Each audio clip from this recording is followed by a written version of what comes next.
Hi everybody, Ben from Postfly here. This time we've got a jig bugger pattern that's existed in some iteration in my box for really most of my fishing career. It's a great anchor pattern for nymph rigs, can be fished in a number of different ways, and imitates several different food sources. It's just such an effective way to tie an already effective fly, and it's always worth having around. To get started, thread a slotted bead onto the provided jig hook and secure in your vise. Postfly gives you two different hook and bead options here, and in this example I'm tying on the size 10.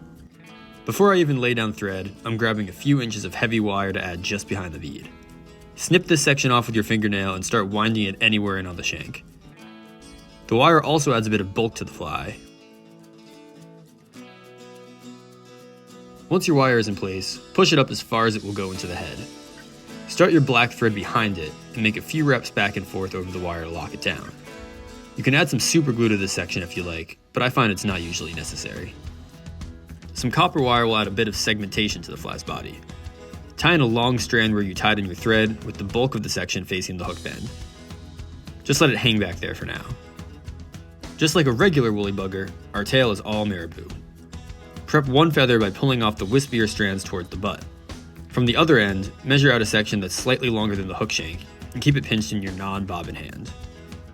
Tie this tail in just where the hook starts to bend. After a few locking wraps, bring your thread to about halfway up the shank, wrapping in the marabou as you go for a bit of extra durability. Once you're there, give the feather a twist to tighten up, then snip the excess.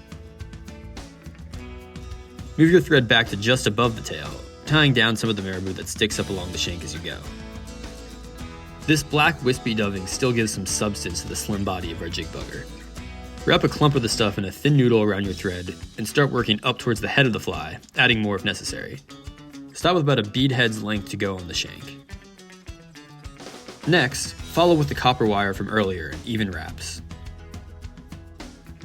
When you've reached about where you ended your dubbing, tie in and helicopter the rest of the wire off, then set the excess aside for your next fly.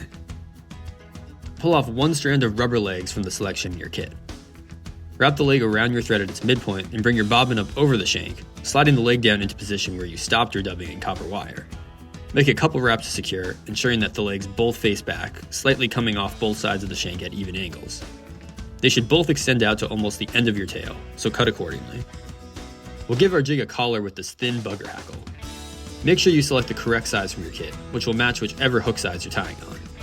I like to prep mine by brushing back some of the fibers at the tie-in point. This gives you a nice clean place to attach the feather without crushing too many of the fibers immediately. Tie in the hackle just behind the bead, using the space between the bead and the rubber legs to wrap back. Then advance your thread as far to the front as you can. Begin wrapping the hackle tightly, brushing the fibers rearward with each turn. The result should be a thick collar that comes all the way up to the bead. Tie off once you've reached this point and snip the excess. Build a small thread collar in front of your hackle to tie down the butt section. When the area you tied in your hackle, rubber legs, and copper wire is well secured, take your whip finisher and make a few turns to complete it. Add head cement to this collar section. The last step I'll do here is to go to work with my scissors, snipping any fibers that may be sticking forward. You can also kind of crush the hackle down a bit with your fingers to angle everything back. With that, your jig bugger is ready to fish. Here in the winter, I most often find myself dead drifting it as the anchor under a lighter nymph, maybe with a few light twitches as it goes. As things warm up, I'll start using it in small streams and high water to generate aggressive takes, or even fish it as an early season streamer for bass.